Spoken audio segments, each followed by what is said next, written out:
And I think the private companies that are stepping up, I want to thank them, but I particularly want to thank labor.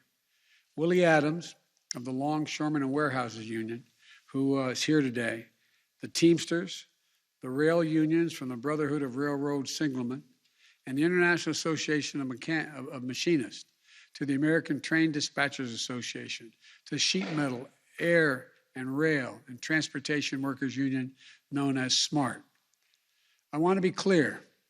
This is across the board commitment to going to 24/7. This is a big first step in speeding up the movement of materials and goods through our supply chain. But now we need the rest of the private sector chain to step up as well. This is not called a supply chain for nothing.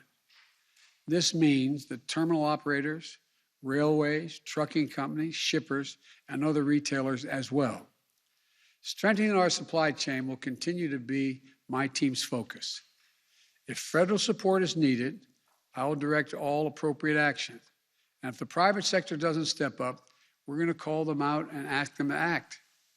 Because our goal is not only to get through this immediate bottleneck, but to address the long-standing weaknesses in our transportation supply chain that this pandemic has exposed.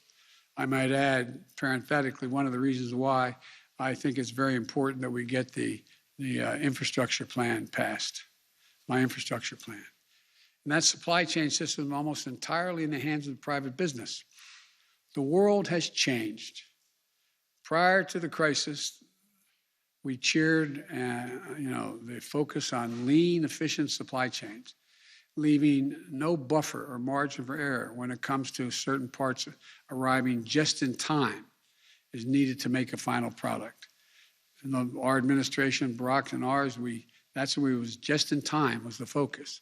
We didn't have a pandemic and other things at the time.